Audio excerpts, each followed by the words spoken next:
Yay, we're live! Yay! Hooray! Hello, guys! Whoa. Hey, friends! Hi, We are so excited. Okay, so to get started, let's do some little introductions. So what if we do maybe your name, and then if you have a channel, what your channel is about, what type of books you talk about, or yeah, like that, and then maybe your favorite Jane Austen book or favorite book in general, if you don't have a favorite Jane Austen book. So how about Liz, you could go first, and then Okay. Gab, and then Hannah, and then Jen. So hi, I'm Liz. My channel is Elizabeth Ann, just full name. And my favorite Jane Austen book, well, I talk about all types of books on my channel. I think my favorite Jane Austen book is probably Pride and Prejudice. Like, not to be basic or anything, but I continuously come back to that one. So that's me. a good one. Hi everyone, I'm Gavin from How to Train Your Gavin. I kind of mainly talk about middle grade, if you can kind of tell by the name of my channel. Very Cressida Cowell, How to Train Your Dragon inspired. But yeah, I talk a lot about middle grade, but a bit of everything as well, but mainly middle grade. And to be fair, I think Northanger Abbey so far is my favorite Jane Austen book because I'm reading them kind of for the first time now. So I did read Persuasion at uni, but it was like a critical reading. It wasn't really for pleasure. I think, how you dropped your water, Tessie? Maybe. Sounded like water dropping. It did. And yeah, I think Northanger Abbey is my favorite Jane Austen so far. Nice. Okay, I continue. Hi everyone, I'm Hannah. And to be honest, I don't really have a favorite Jane Austen book so far because I only read Pride and Prejudice and Northanger Abbey in this book club. So yeah, I can't really decide, but I like both of them very much. Good. I'm Jen. My channel's name is Jen's Bookshelf, and on my channel I usually talk about mostly fantasy, but I tend to dabble in all of the books, and I have read all the Jane Austens, all of her work, except for the unfinished works. But my favorites are Pride and Prejudice and Emma, and yeah, that's just, I love Jane Austen's work so much. I'm currently compiling my list of like my rankings, and because I haven't read a lot of them recently, it was in university, so I have to reread and get them. So I only have one more to reread, and that's Emma. But I'm excited about that one. Awesome. And then I guess everybody, probably know I'm Desi. I mostly talk about, I don't know, classics, historical fiction, mysteries, stuff like that. And my favorite is Emma, like by far. It's my favorite. But I want to reread them all again because I think I would rank Persuasion higher than I did when I first read it. So I'm excited to be rereading them as well. Okay, so let's just get started. We're just going to jump into spoilers. I know a lot of people will do like a non-spoilery part in the beginning, but I can't hold back, and I feel like we're just gonna dive in. So I asked you guys if you all wanted to come with like a discussion topic or anything that you wanted to share before we just dive into chatting and talking about it and getting a bunch of comments from everybody else who's watching. So does anyone want to start with any sort of question or comment or thought that you had about the book? I kind of had a question about where Catherine would rank in everyone's, like, Jane Austen's heroes. I mean, I know Hannah says she hasn't read very many, so like, I guess for anybody else who has read, yeah, so you kind of know. Yeah. That's all right. And just because like I really liked Catherine, like very much. I thought she was a great heroine. And like with me just starting my Jane Austen journey, I wasn't sure if maybe there were more that were like her, or if there were other heroines who were maybe not as like quirky or characteristic as Catherine is. Does it go downhill after this? That's what I want to know. Is Emma a good Oh my God. heroine? I love Emma. Emma is the best. Gav, I think you'll love Emma. She's insufferable, but so good. Like Yeah. she is so sassy. Like I love her. Yeah. But I like think other than Lizzie and Catherine or Lizzie and Emma, really, we have Eleanor and Marianne from Sense and Sensibility, and Marianne is very romantic and just like romantic in the sense of like swooning all the time. Yeah. She's a lot. And Eleanor is very sensible. hence the name Sense and Sensibility. But I think Catherine is like, that was going to be my question is, what do you guys actually think that Catherine is so dumb? Because she's set up by our narrator and everyone else in the novel as being like kind of dense and like not smart, but I don't think that's the case at all. I think she's really, really intelligent compared to everybody else who says absolutely nothing when they talk. But yeah, definitely my favorite heroine has got to be Lizzie. Like, she's just up there. And then Emma's awesome. So no, I do agree with you about Catherine, though. Because I know you were saying before that you have like actively studied Jane Austen's works, and I've never done that. I've only ever read her books for pleasure, but I feel like this whole book, Northanger Abbey, and the character of Catherine is like an ode to teenage girls. Like, I love it. I think it's like the whole of Northanger Abbey is just this play on Gothic literature. Like, because we're not reading it in its contemporary time, we miss so many of the jokes. But this whole book is just rife with jokes and like things that I missed the first time I read it, and I only caught back on because I listened to a podcast. I was like, well, I guess I didn't know this because I don't A, live in Europe, B, I'm not a contemporary of this time. But it's so rife with like, it's just Jane Austen playing with the tropes of a Gothic novel, and I love it so much because the heroine of a Gothic novel is supposed to be like this grand, very beautiful, kind of sad being, and there's Catherine who's like, hey, I know. there. I love it. But yeah, I totally agree. She's just typical teenager, doesn't really know what's going on. Yeah, I adore her. Like, just because she's not like your typical, like, I don't know, your typical heroine, it's easy to look at her as like, oh, she's this way or that way. But I adore her, and I think I think that people viewed her as being a bit more dumb. But yeah, definitely not the case. I like Sonia's comments too. Really relatable lead. She has such a pure way of looking at things. I think that's so true. And yes, she was so relatable. I think she was extremely relatable because I guess just personally, like, it's harder for me to relate to Lizzie because I'm not as outspoken and as sassy, but I definitely related to Catherine a lot more, especially in the beginning of the book when we get introduced to, you know, how she doesn't like her piano classes and she'd rather be outside playing, and just, I don't know, she was just like a very real person to me. I guess that's why oh, sorry. Oh no, just someone asked what the name of the podcast was, and it's called Bonnets at Dawn. They explore like all sorts of English literature, especially written by women, so it's really great. Ooh. Yeah, I was thinking, just going back to you saying about Catherine being set up as dumb to begin with. There was a great moment. Because I love Gothic books. I read Mysteries of Udolpho and The Italian and did a dissertation on Anne Radcliffe. So I absolutely love those books. So when I was reading this and I was getting all the jokes, I was like, oh my gosh, like, this is like kind of, you know, when a contemporary book now would do those kind of pop culture references. Like, I feel like this is what that was for them. But there was a great moment that had me laughing, was when Catherine and John were talking about, like, I think Catherine came up to John and said, have you read The Mysteries of Udolpho? And he was like, oh, no, I don't deal with that tosh. And I've read The Monk and things like that. And then he was like, oh, but I would probably read something by Anne Radcliffe. And she was like, well, The Mysteries of Udolpho was written by Anne Radcliffe. And then he was like, oh, was it?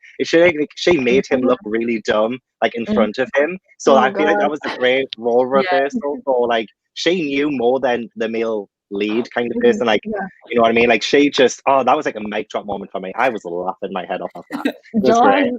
John is a lot. I hate him so much.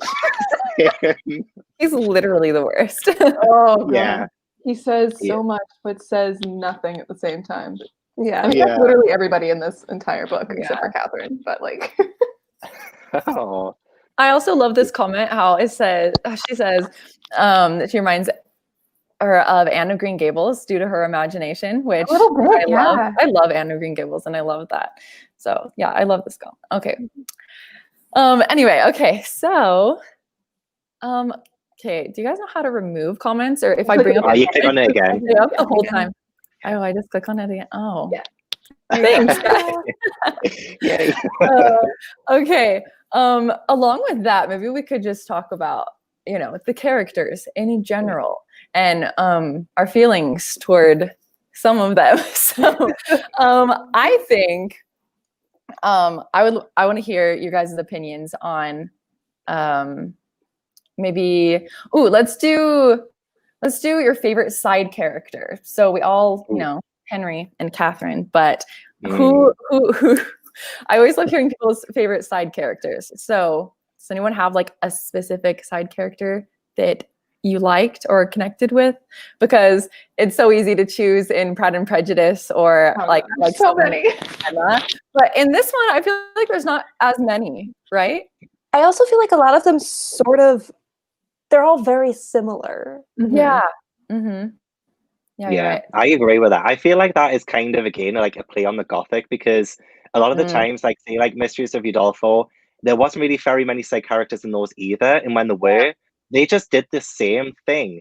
And I could feel it. Like, I loved Eleanor. I love is a strong word, but I did enjoy Eleanor and like her kind of friendship with Catherine and them kind of exploring in things. It reminded me of like several parts of Udolpho, and especially with them kind of going, like, trying to find out the mysteries of what's behind like the closed doors and things like that. It definitely reminded me a lot of that. So I liked her because I felt like she was definitely paled in comparison to Catherine, but she was like almost an extension of her, just with her what's it called, inquisitiveness, her I don't know what the word is, but like she's very inquisitiveness.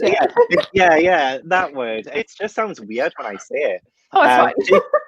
I feel like that's probably why I like her a lot, is because I really love Catherine, and I feel like she was probably the best kind of next best person, other than Henry, of course. But then So I totally agree. really like her. Yeah, I agree. Yeah, there's not like, I was trying to think like, who is my favorite kind of like side character? You know, usually there's like a quirky side character or someone who's funny or brings something. But I was like, there's not really that many. I mean, besides Eleanor, and they're all like kind of just stereotypical caricatures. That's a word I cannot say, from Gothic novels that are in these different people. And I feel like compared to Jane Austen's other works, like with Pride and Prejudice, you have such a rich cast of characters and you feel them all so deeply. But in this one, not really, except for like the Tilneys and a little bit of the Thorpes. But yeah, I agree with Eleanor. She actually felt like not a character at all during the beginning of this book. But when you actually go to Northanger, I'm like, nah, she's pretty great. Yeah. Isabella did create some, like, not exactly conflict, but Isabella was interesting in a way. I liked the way her friendship started with Catherine. It obviously went off the rails a bit, but I liked their banter at the start. I thought they like kind of were pretty well matched to begin with, and then I feel like the point of that was that they're not really all together compatible as friends. But she was. I thought that she was meant to be loved, and I think it worked. It worked. She's so duplicitous. Like, I hate her so much, but she's so interesting. She's probably one of the most interesting characters in this story. I liked her in that I would love to watch a reality TV show about her. Oh yeah. Yeah. I totally agree. But I love when a character is so easy to hate that like you don't even struggle with hating them, like along with John. Oh. How about we've all encountered a John, right? Like, oh god, yeah. We've all encountered that. I hate him so much. Yeah. Hannah, what's your favorite side character? I don't really know. I think I like Mrs. Allen. Not because I can relate to her, but I really like the way she always talks about clothing and fancy stuff. I just think it's hilarious. Oh god, yeah. Like the conversations had in this book that are not between Catherine and anyone else, but just the conversations that are had either at Catherine or with other people are just, they're so empty. Like they don't have anything to say. They're just like, like, especially between Mrs. Allen and Mrs. Thorpe. Like the Mrs. Allen only talked about gowns and fabric, and Mrs. Thorpe was only talking about her kids. I'm like, we all know somebody who's like that. Like, yes, it was great. I read this SparkNotes article, and it said that Mrs. Thorpe talked about her kids so much because Mrs. Allen couldn't have kids. And because Mrs. Allen was richer than Mrs. Thorpe, she always tried to impress her with her gowns. I thought that was really interesting. Yeah. I like It's just like constantly trying to one up each other and then not even listening to the other one. Yeah. I love it. I love it so much that Jane wrote books like this, because you can tell that you're like, she knew every single person in real life that she writes about. Like, and I'm just like, this is great. I love that she knew somebody like John Thorpe and was like, I'm going to write him in a book and make him insufferable. Like, this is my payback for listening to men talk endlessly about horses. Like, it's just. It really makes me wish I was part of Jane Austen's social circle, because I feel like after these, you know, when like authors these days, when they say, oh, I've based a character off one of the people I know, back then I could imagine it would create quite a scandal. You might be able to get away with it these days, but I think probably back then Jane Austen probably had a lot of people after her, like a lot of targets on her back because of that. Oh yeah. Like, she's a formidable woman. If any of you guys have ever read Lady Susan, but if you do read Lady Susan, all I could do, like the entire time I was reading it, I was like, this is just Jane putting herself in a story. Like it, because I need to read that one. It's all in letter form, so it's very interesting. It's very short as well.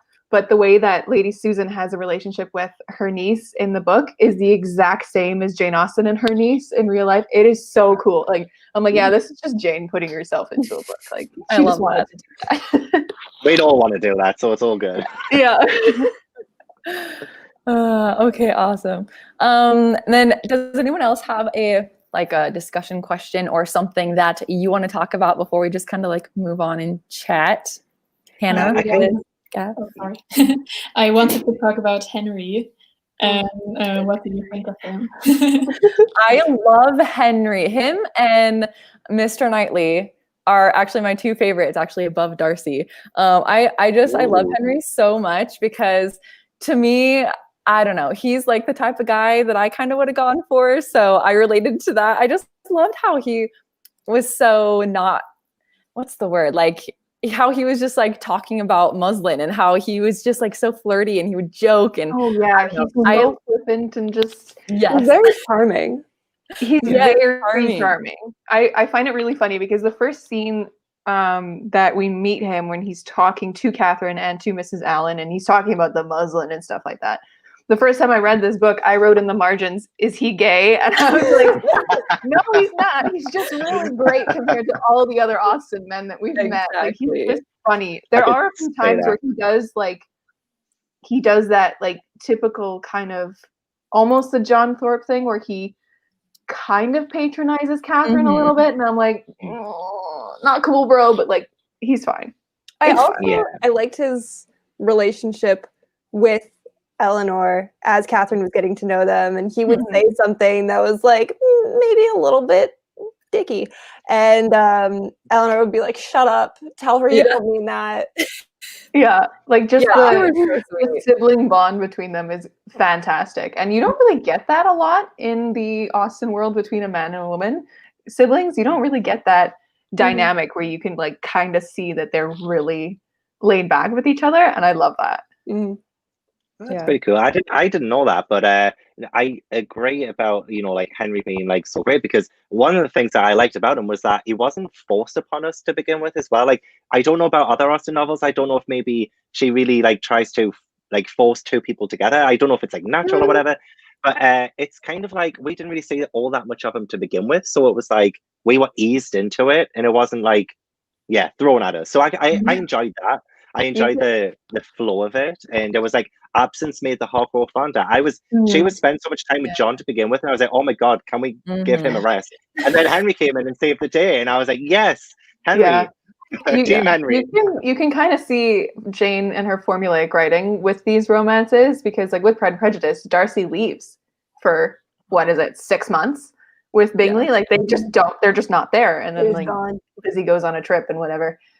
Same with with Emma as well, the romance isn't very evident. And you always have a man put into the picture who isn't going to be the man who they end up with. Like we have Willoughby from Pride and Prejudice. We have the idiot vicar from Emma that I cannot remember his name. You have John Thorpe. You just called idiot vicar. He's kind of useless anyways. So like you always have like a stand-in kind of persuasion. I don't think, because it's Not like so much. it's like an old romance comeback, but like Yeah. yeah. I love the way that Jane formulates romances, because you do have that like absence between them, and it allows for some great yearning. I love it. Yeah, Yeah. it works. It does. I love this comment about Henry, that he's educated, but like he doesn't feel the need to advertise it, like just show off, and Yeah, he's not a snob, not like John. Yeah. Oh god.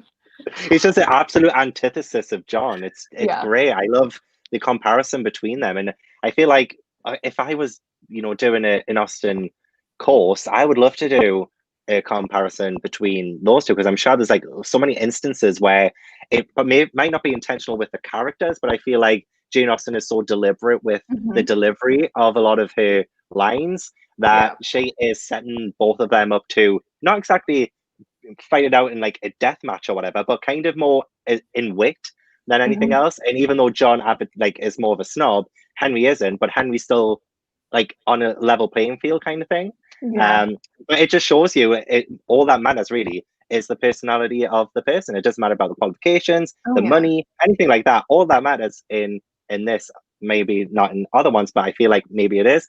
That it's the match, and you can't beat like that natural chemical romance. she does do that. She sets up what's like the literary term, the only term that I can think of is foils for her main characters to like judge them against. Like in Pride and Prejudice, my brain just keeps going to that one because I've read it so many times. But Lizzie is compared against Jane and Kitty and Charlotte. And then you have like all these different foils of different kind of women. And it's just showing that even though Lizzie has flaws, she's kind of like the best of them all, even though Jane is like perfectly pure and amazing. Charlotte is just like, I just want to get married for the marriage's sake. And then Lydia, not Kitty, Lydia is the youngest one who goes off with Willoughby, right? Like she's the a little bit more crazy one, but you just have all these foils, and she does that with so many different things. Like she does it with like Willoughby and Darcy. She does it with like, look out for it in the next books, because she does it with everybody. Yeah. It's great. I will. I'll be reading Emma, so yes. Okay, perfect. Liz, did you come with anything that you specifically wanted to talk about?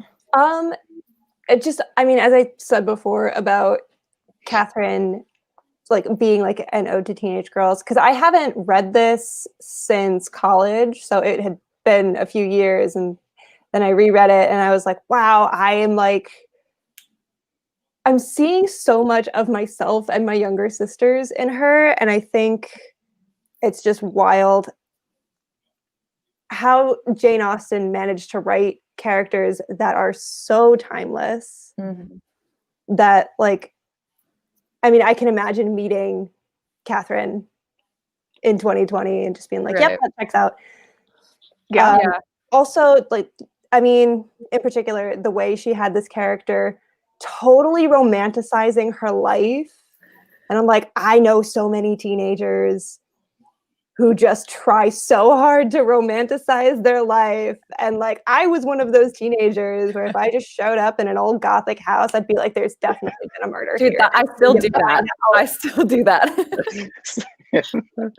That's totally natural. I'm the same way. And the pining after a man you've met once, you know. Right. Yes. Yep. We all do. We still do.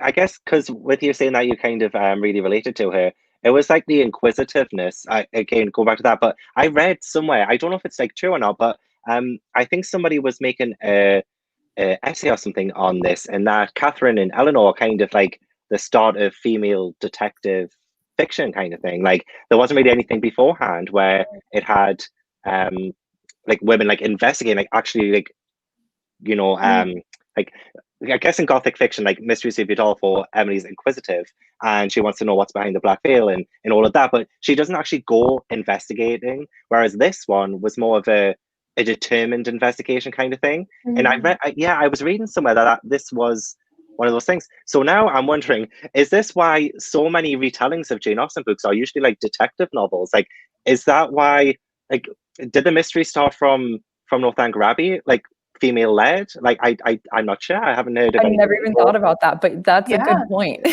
Yeah, like I've seen, like, there's another one coming out I put in the Discord about, the one Jane Austen investigates, but there's so many investigation like novels or spin-offs or anything with to do with Jane Austen. It's like, is this the only like mystery detective fiction that Jane Austen's done? Yeah. It's very influential then, because even though it's such a short book, it's probably one of her shortest.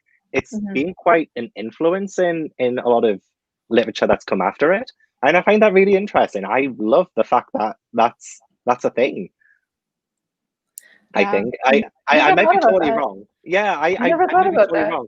Yeah, I love it though. I love it. Because Jane Austen is ahead of her time. Yeah, she really Yeah. was. Yeah, I totally would have agree. loved that as well. Yeah, I totally agree. I wish the book would have been longer, but at the same time, I really know what- I do appreciate it for what it was, but yeah, I wish it would have been longer. And I a don't bit even off know how topic. it would have been longer. Well, that's true. No, but I mean, you can read Jane Austen forever. I mean, she could have just kept Oh, going. that's true. But I think the way that she pulls in the Gothic elements, and then like the nights when Catherine's at Northanger Abbey and she's like, this cabinet won't open, and it's like so dramatic, and then the next morning she's like, oh, I'm an idiot. Like the sunshine brings in the reality of things, and she's like, wow, what? I need to stop being in my head. And I'm like, what a mood. Like the nighttime is just creepier. It's insane. Like, I love the way that she did that. It's fun. Yeah. That was awesome. 100%. And I love it because wasn't there a moment when was it Henry who was like, I think it was before Catherine went to Northanger Abbey, and Catherine was like imagining things, but Henry was like fanning the flames. Like he was telling her, oh, like there's all these mysteries going on, and things happen at night and things like he was like really rubbing it in. But he literally, it was a list of things that he was saying. And it was literally everything that happens in Mysteries of Udolpho, or like the Italian, it was like, this happens in but like she knows that, but she's still like, actually, there's proof that like Catherine never finished the Mysteries of Udolpho, because the last time she's mentioned reading the book, it's only like she's in the first volume of it, and the way that Henry then describes all the stuff that happens, we don't know if she actually knows that this stuff happens in Mysteries of Udolpho, because we don't know that she's finished it, because she's never mentioned it. You know what's really funny is I did my dissertation on the Mysteries of Udolpho, and I didn't finish it either. I still had like maybe the last volume to go, and I just didn't finish it. Not that it was bad, I was loving it. I just didn't have the time. But that's funny you mentioned that. So now I feel even more connected to Catherine. We both probably never finished it, and we loved it. Yeah, that's awesome. Desi, did you have anything that you wanted to talk about? Okay. My thing, okay, so first time I read Northanger Abbey, I'd actually seen the adaptation first, and like the movie, which was so good. Have you guys seen it? I haven't. It's one of the Jane Austens I haven't. No. What? You're the only one. It's so good. It has, oh my gosh. Does it have the guy that's from Austen Land? Austen Land. Yeah, I was gonna say. Yes, he's killing me. And what's her name? Felicity Jones, is that her name? Yeah, Felicity Jones. And Tori plays Mulligan Catherine. Isabella. Yeah, it's so good. You guys got it, and you can watch the whole thing on YouTube if you want, completely free. Just saying. So go do that sometime. But in the film, the ending, like Henry, there's always like this big dramatic kind of romance, confession or like scene at the end, but we don't really get that in Northanger Abbey. And so when I watched the adaptation, because that was the first time that I had been exposed to this, and I loved it. And then when I read the book, I was a bit like let down that there wasn't like this nice, really romantic scene between Henry and Catherine, because like we get a little bit, but it's not as much as we get in the adaptation. It's more told to us than actually shown, Yeah. which is a thing that happens in a lot of Austen books. She kind of just wraps it up really fast. Yeah. But I know. I love the ending of Emma, though. So yeah. Oh my god. Oh no, it's great. So that was my thing. It's like, how did you guys feel about? Because like most of the time, the books are, they're about romance, and if you don't really get like a bunch, like you get closure, but it's not like a very satisfying, in my opinion. Like the romance wasn't closed like in a super satisfying way. I wanted more, and I would love to know your guys' thoughts on that. I find it really funny that Henry like didn't actually love her. He was really happy that she loved him and like kind of grew to love her. And I find it really funny that he told her that. And I was like, come on, man, that's not what you're supposed to do. But I actually like the first time I read it, I don't think I went in for the romance. And even this time I didn't. I go in for the gothic element. But I actually like I was listening to it. I found that the end scene with like them walking to the Allens and then walking back, and that's like when they have their like conversation and they get engaged and whatever. I totally forgot about that. I totally thought that like it was just that he showed up one day and was like in the living room and he was like, can I have your daughter's hand in marriage? Like that's what I thought the scene was to her parents, and I was like, that's weird, but this I liked it better the second time. Yeah, I kind of noticed that I always remember the beginnings of a book of Jane Austen better than the ending. I always forget how it ends. I totally agree with you. Because it's always so quick. Yeah, I was going to say that. Yeah, it's because it's just wrapped up and you're like, whoa, it ended? I thought I was still reading it. What? Where's the rest of it? Yeah. So, because I know like a lot of people are like, I didn't read it for that. I always read Jane Austen for the romance. So even though like I did definitely read it for the gothic elements, but still I always am reading it for the romance. And I mean, we do get a decent amount in Persuasion and Emma and in Pride and Prejudice. So yeah. I think those storylines are more wrapped around the romance, though, because with Pride and Prejudice, it is the storyline. Like the two romances are Bingley and Jane, and Darcy and Lizzie. I was about to say Emma. Nope. And then you also get the storyline in that one. Nope, no, that's wrong. Oh my God, my brain is conflating all of them into one because Jane uses the same names in every single story. That's true. In Emma, like you have the whole thing that she's a matchmaker, right? Like that's her whole shtick. Like she just likes putting people together. So that's the whole romance thing. This one is mostly like pitched as like a gothic book, right? So you don't really go in for like the romance in a way, but like, yeah, I get it. Jane Austen is conflated with romance. So like, yes. I thought it was a pretty good blending of the two then, because I mean, I did read the Italian all the way through by Anne Radcliffe. It's great. I love that book. Like you guys should definitely read it. It's so good. So dramatic. It's got high stakes romance in it as well. I need to read it. I've been wanting to read that one. You need to read it. Oh, and it's way shorter than Mysteries of Udolpho as well. So that's a positive.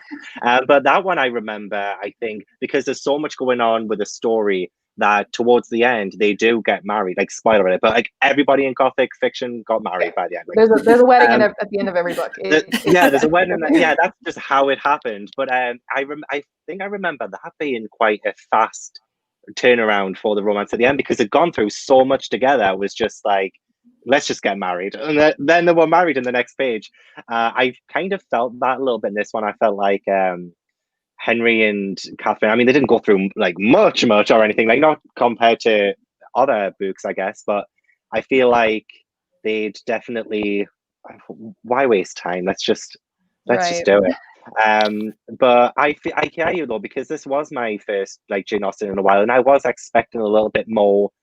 What is like this? Was it like the 18th century, 19th century? It's like what in the late 1700s.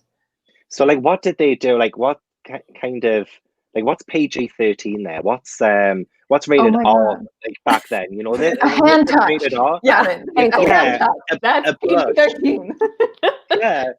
So like maybe this is what was rated R back then, and. Like, all I can really remember is like from the Jane Austen world, what is like considered scandalous is exactly what Isabella does. Like she kind of goes against her fiance and then like goes with Captain Tilney, but then like Captain Tilney is just like, I got to go to war now. Like it's just not even there. There's another kind of similar storyline in Mansfield Park. Like the scandal in that one, I was even shocked. I was like, this is the scandal in an 18th century novel. Oh, this is great. Like, it's great. So the scandals are not as scandalous as we think, but like in this context, pretty big. Like the hand touching hands. Nobody touches anything 6 feet apart at all times. Like, especially if it's like a bare hand without a glove or something on it. Like it's skin, even worse. Skin. Yeah. Skin to skin. That's why like whenever you see ladies wearing gloves getting out of like a chaise or like whatever the hell they're called, pulled by horses, carriage. That's the carriage. word. Yeah. John Thorpe would be so mad at me. Let him. They always have like their travel gloves on because they don't, even though they get help out of the things, they don't touch. Right. Yeah. It's so cool. I think I remember when because I was studying sensibility at uni, because I was really interested in the subject, because it wasn't when a woman blushed, that was also a sign that like she could get in trouble for blushing because that showed her affection, and it could have been an inappropriate time. Yeah, it because sensibility is a romantic idea, which romantic is more of a 17th century ideal, but it comes into like the 18th century literature because obviously everything's affected by other things, but it's more of a, if you blush, it's like it shows your impure thoughts. Like ladies are supposed to be innocent and pure and whatever, and like totally stoic. So like if a man makes a joke and they blush, it's like so bad. Like you're not supposed to do that. So it's awful. I mean, like people in the Victorian times had to cover piano legs because they thought that piano legs were like gonna arouse a man. Like what? It's ridiculous. I'm with Nicole. I would blush at nothing. Like nobody would be safe back then. Nobody would be safe. I'm naturally pink, so I'd have to wear a layer of makeup just to keep myself. Yeah, I would be screwed. Yeah. Just wear a mask constantly. Seriously. I would have died. But yeah, I loved hearing people's comments because like some people were saying that they went in, I'm reading some of the comments, that people went in expecting it to be gothic. So they were wanting like more gothic vibes. But some people went in thinking, oh, it's going to be romance because it's Jane Austen and wanting more romance. So because like you hear Jane Austen and you think like, oh, Pride and Prejudice and Darcy and romance. So yeah, I think that everybody probably had a different, I wanted more romance, but that's true. If I would have gone in just thinking this is just going to be Austen poking fun at gothic novels, then I would have expected less, you know? Yeah. I feel like this was probably when it was released, it was maybe not at the height of, because Anne Radcliffe wrote them in like the 1790s. And I think Northanger Abbey came out about 20 years later or something like that. So like people, because I noticed little jokes like, oh, he's been a Montoni. And I think Montoni is a villain from Udolpho. So it was kind of like little jokes like that I don't think anybody would get now. But I think back then, like, and I don't know what it would have been like. I don't know the critical reception of it when it was released. But I feel like if somebody read, say, like 50 Shades of Grey, like this is a random point, but like 50 Shades of Grey in like 100 years from now, and that was like a Twilight retelling or something, wasn't it? And like or something like that, it was like inspired by Twilight. Yep. Yes. So, but if somebody read that out of context, like 100 years later, they would not understand. But I don't know because I've never read it, so I don't know. There's probably a better comparison to make, but it's kind of like getting a book that has loads of pop culture references today and picking. Yeah, the funny thing is about Northanger Abbey is she tried to get it published and it was sold to a publisher. They never published it. It was one of her first books that she worked on. And then she bought it back herself after she had become a little bit more prolific. And then after she died, Henry, someone of her family, I think either her brother or her nephew or something, published it with Persuasion. So it was not published in the time it was supposed to be. So even like after, if it had been published in the time it was supposed to, it would have had so much more effect on those specific cultural references, because even it was like, I don't even know, 20 years later or something, it was removed from that as well, which is so interesting because it is removed for us as well.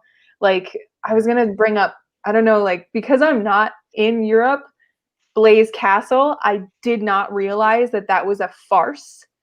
And like Blaise Castle's not an actual castle. Like in this, John is like, oh, Blaise Castle is all this gothic-y things, and I only knew that it wasn't actually a gothic real castle. It is like a complete farce. If you look it up online, it is like this really gaudy, terrible thing that's like meant to be a joke of a castle.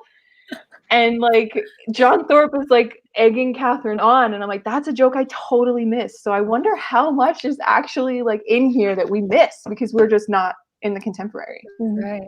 That's true. And you know what? I did not know about that because it's got on the front there, Northanger Abbey and Persuasion. I was wondering why that was like that. And you've explained it. I'm like, wow, that's blown my mind. That's so cool. I mean, not cool because bless her, but wow, I didn't know that. Yeah, it was published after her death. So yeah, I always got confused because was it the first one that she wrote? It wasn't. I can't remember. I think it was. Besides, like Lady Susan and right, and the unfinished ones. Because I always think about, you know, what you think about the books being published in the order that she wrote them in. But yeah, this one, I'm pretty sure this was like the first one that she wrote. And you can kind of even see with her writing style how it's a bit different and a bit. Like if you read Persuasion, because Persuasion was her last finished novel that she wrote, you can see all of her expertise and style from the other books brought into it. It's like, that's one of my favorite things about Persuasion is you can see everything that Jane has done in that book. Like it's her masterpiece basically with the way that she's written everything in. But like most of the books that I have, because I studied these in school, like this is the Bloomsbury Broadview, never mind, Broadview edition. It comes with like an introduction and then a Jane Austen chronology. So it shows like when she was born, what she did, when she wrote her stuff. So the first thing that she wrote was actually Eleanor Marianne, which is a first draft of Sense and Sensibility. Oh, interesting. Yeah. So her life is wild, but. Okay. Yeah. I think that you can definitely see how, like, especially when you read Persuasion, and then like if you read this and then you read Persuasion, you would definitely be able to see the way that she changed in her writing style. Yeah. That makes me so excited to read everything else by her now, because I love seeing her like in an author's progression, and it's why I latch on to like debut authors, because, well, not like latch on, but when a new author brings something out, I love seeing what they come up with next, just so that I can see like how they've improved and stuff. Like, not that I'm trying to critically analyze them or like penalize them for anything, or like if they get worse or anything, but I love seeing growth in writing. And I feel like because Jane Austen has been like quite a prolific writer, it'll be really interesting, I think, to see how like her cliches and her way of telling a story evolves. So I'm so excited about that. You should pick up Love and Friendship and Lady Susan. It's like she wrote Love and Friendship when she was like 11. So like if you ever see the title Love and Friendship, if friendship is spelt wrong, that's the right way to spell it, because she didn't know how to spell back then. Like the E and I are flipped in friendship. So everyone's like, why did the publisher spell this wrong? No, Jane did. That's the right way to do it, is spell it the way that the author wrote the title. But if you read those, you can really see, like, even as a kid, she had those things starting to brew. It's wild. Like, you can see exactly where it started. It's so cool. I love Jane Austen's works. She becomes more of a person every time like somebody mentions something that she's done. Like, that just makes me think, oh, I was probably like that at her age, like flipping things around and not really being able to spell things the right way. And look at her now, like 200 years later, people are still discussing her books, and I love it.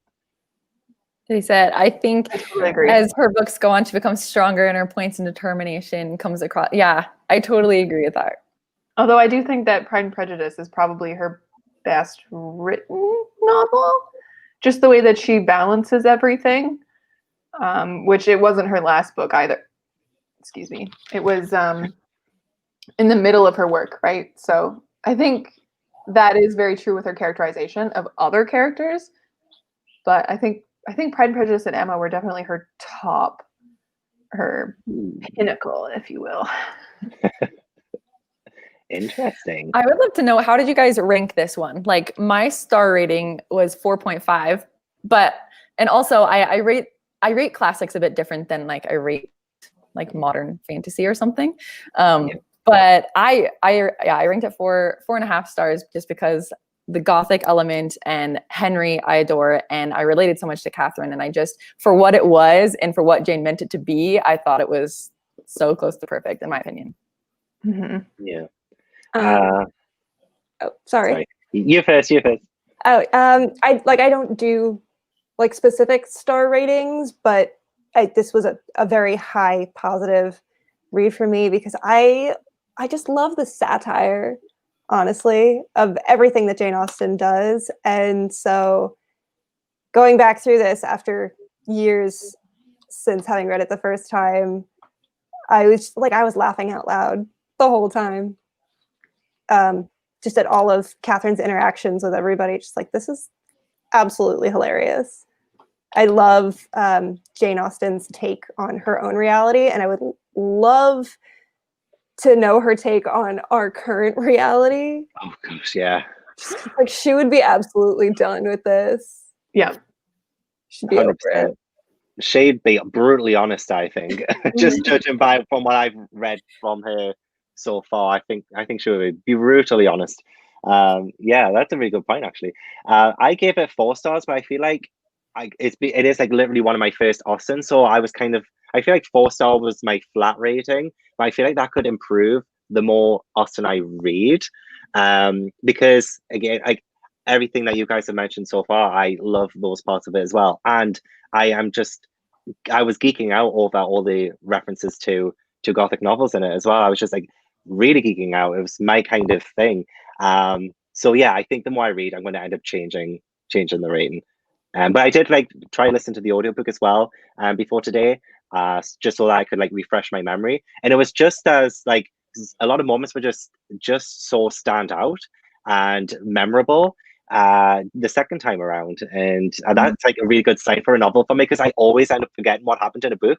Like 2 months later down the line, I've forgotten what's happened in it. But this one, like, I originally read it last month for Gilmoreathon, and I can still remember so much from it. And yeah, and that's like a testament to it. So come back to me in like 7 months time, and then it'll probably be 5 stars. Yeah, I gave it 5 stars. Yay. First of all, I'm an easy rater. And second, I really, really liked it. I like Catherine as the main character. I liked the whole setting, and it was so much fun to read. So I gave it 5 stars. I tried to go back and like see what I had rated it when I read it in university, but apparently old me just didn't rate it on Goodreads the previous time, and I was so mad at myself because I rate everything. So I was thinking of like the way I rate my Austen novels is so different from what I rate everything else, because not only do I rank them in my head, but like all of them are either 4.5 stars or 5 stars. Right. So I'm just like, I should be more critical about what I rate these. But I think I rated it 4 stars on Goodreads, but I meant to rate it like 4.5. I just haven't corrected it. But yeah, it's so good. It's so good. And I just wanted to quickly say that one of the comments said, my literary musings said, did anyone else enjoy the part of Northanger Abbey when Jane Austen basically goes on a rant about novels? It is one of my favorite things. The fourth wall breaks. Yes. Like the fourth wall breaks in this novel are impeccable. She just rants for like a page and a half about how novels are totally fine. Yes, I love that. Oh God, she's so good. And then she'll like break the fourth wall just to like directly talk about how like this should be this way, but it's really not. And I'm like, oh, she's so smart. She's so witty in this book. I love it so much. Yeah. People need to hear that these days. Personality comes through a lot. It does. Yeah. Okay. So there's so many questions in the chat. So let's see. Okay, this is just kind of fun. If you could introduce any of the characters to each other from any of the books, who would make besties? I guess if you haven't read all of the books. From this book in Pride and Prejudice. Let's do this book in Pride and Prejudice. Just for because it's the second book of your read along. Isabel and Lydia would be instant pals, I think. Oh yeah. Absolutely. Oh yeah. Yeah, totally agree I with think that. Jane and Eleanor would get along. Oh yeah. I totally. I was gonna say Charlotte and Catherine would get along. Just from like the chill vibes that Charlotte gives off. She's just like, yeah, I'm here for fun. I'm just here. It's fine. I think she'd have a great time. But I also think that Lady Catherine de Bourgh and Mrs. Allen would have a great time. Yes, 'Cause they they're would. both ridiculous. They would. Oh my gosh, it's so true. And I know this is not Pride and Prejudice, but I do think Catherine and Emma would be good friends. Just like trying to Really? imagine the hijinks that those two would get up to. Yeah, I think Catherine would be more of a, like, I feel like she would just be like, maybe a bit like Harriet, maybe Yeah, I like, was gonna say, I'm like, Yeah. she would probably match with Harriet more, but B would be like, Emma would be more of an Isabel figure to her, right? Like someone to Right. follow Mhm. and like to be like, oh, inherently trustworthy of her, which I Yeah. think is so interesting. But yeah, definitely would be like a friendship that would be really funny. Yeah. Okay. Who do we think Henry would be friends with in Pride and Prejudice? Bingley, maybe? Bingley. Bingley. Yeah, definitely Bingley, not Darcy. And then John Thorpe and friggin' what's his name? The one who's like, hey, I want to marry you. You said no? That's fine. I'll ask again. Their cousin. What's his name? Oh, my God. Mr. Collins? Mr. Collins? Alan. Yes. Him and John Thorpe. I want to see a conversation between the two of them. Oh my gosh. think it would be They're great. both so like, let me share what I know. And Oh, yeah. So It would be annoying. fantastic. They would just like slowly dig a hole for each other. It'd be great.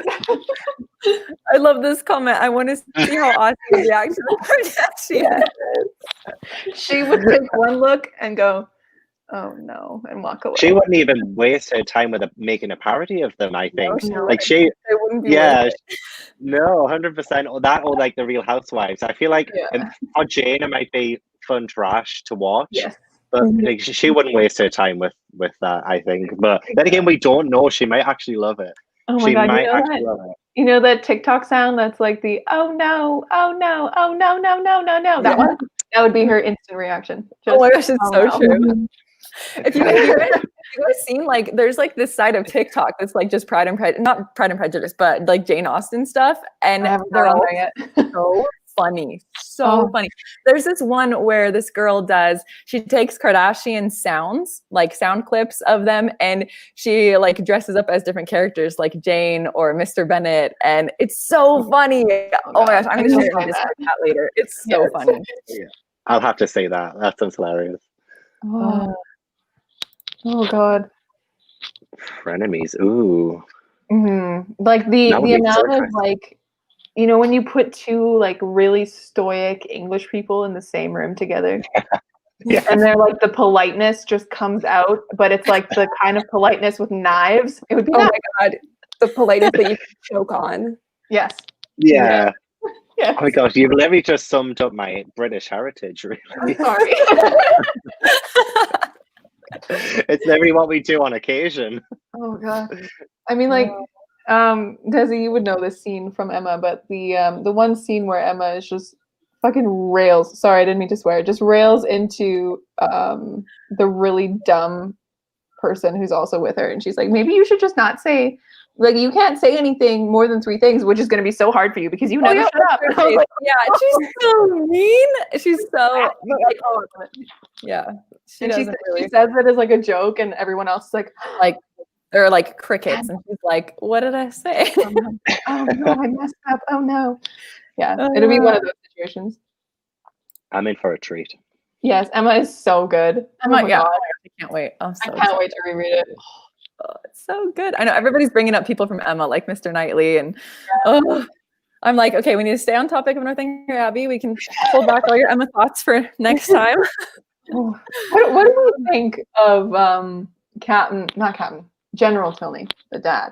Oh, Mm. I feel like I didn't even have that many thoughts on him. I wasn't quite sure what to make of him. Yeah, it was very mysterious Yeah. for me. I like the first time I read it, I was like, why is he so duplicitous? Why does he just turn her out at the drop of a hat? And it's because of John, right?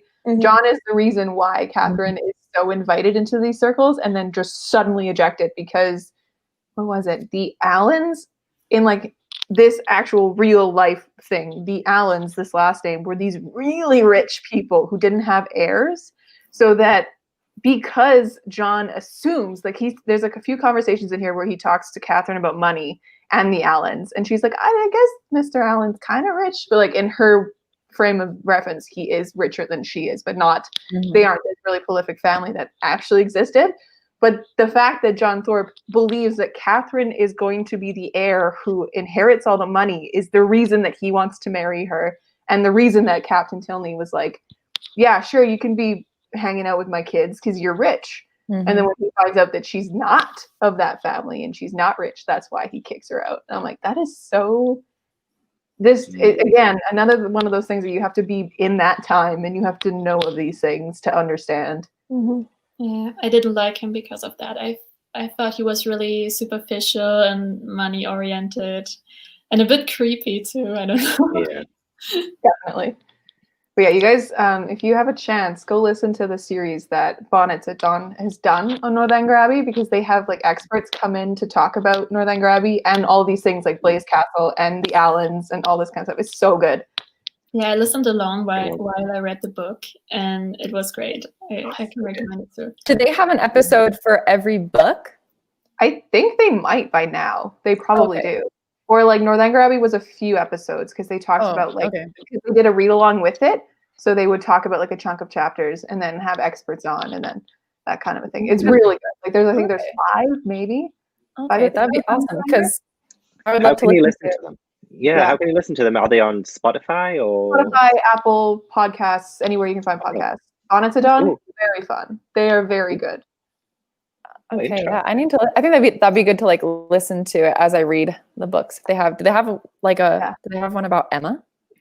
I'd have to check. That's Because I know like their whole shtick is that they have one of them's a Bronte fan, one of them's an Austen fan. Ooh. Because like apparently if you like one, you can't like the other, which is not true. I adore both. Okay. Sometimes I do just like random episodes, like one-offs on things, but sometimes they do like actual read-alongs, and they did one on Mansfield Park recently, and they did one on Agnes Grey. Let me just continue. I'll scroll and see if I can find one from Emma. They didn't catch the name of the podcast. It's called Bonnets at Dawn, right, Jen? Yes. Here, let me find the artwork to show. Yeah, I'm gonna write it down before I forget. Is that okay? Oh yeah, Nice. that's beautiful. Oh, I love that. Looks like it kind of looked like a fish. I thought it was a fish there. A little. It's great. Okay. Sorry, I said it really fast. Let's see. Okay.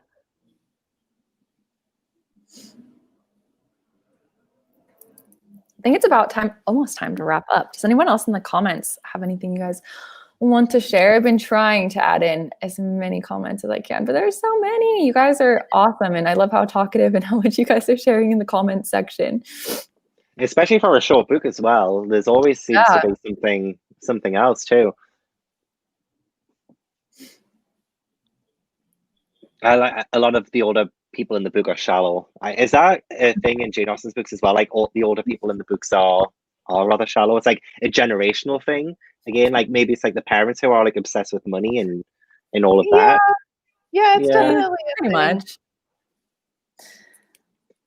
I think she just likes to pull the caricatures of the people around her so that they don't. No, there actually isn't one on Emma, but probably eventually. I feel like they talk about Knightley at some point, so they've talked about so many things. Oh my God, have any of you guys? Okay, Jen, you've read it. Gav, you haven't read it. What about Hannah or Liz? You guys read Emma? Mm-hmm. I'm reading it right now.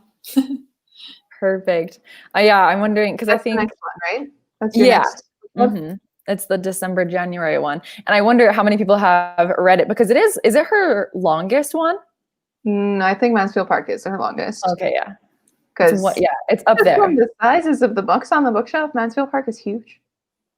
Yeah, that's true. Not a lot happens. It's so true.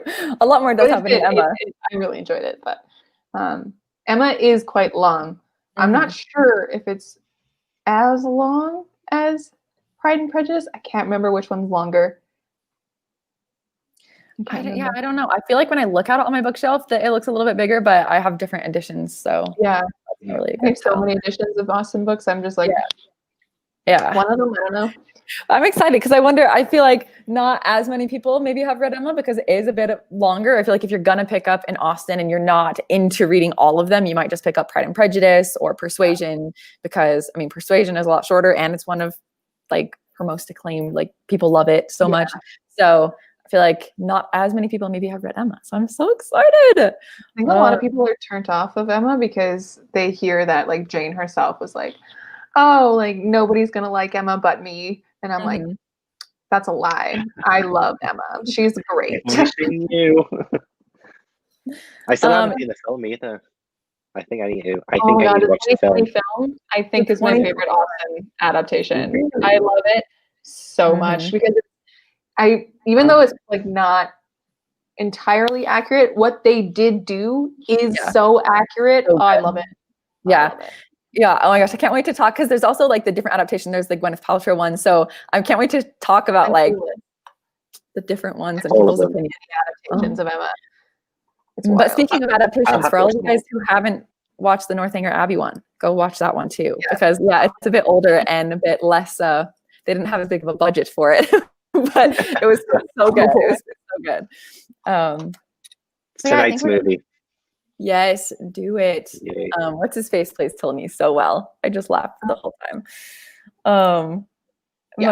The new Emma movie is my favorite adaptation of the Emmas. Yeah, it's so good. Oh yeah, and for anyone who doesn't know, Clueless is an adaptation of Emma as well. So if you've seen Clueless, love Clueless. A weirdly accurate one too, even though it's modern. Yeah. It's like crazy. It's pretty accurate, and I didn't even know that until I got into Austen. I didn't get into Austen until like this past February is when I read like all her books for the first time. And I was like, oh, and then I didn't even know because I started watching Clueless and I was like, wait, this is like crazy familiar. And then that's when I made the connection, but didn't know before that. Anyway, I think we're going to wrap up. It's been about an hour. But so yeah, for anyone who doesn't know, Emma is the next book for December and January.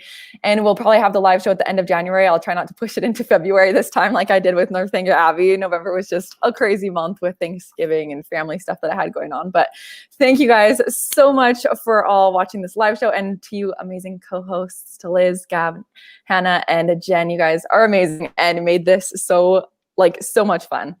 Thanks for having us. Thank you. Thank you.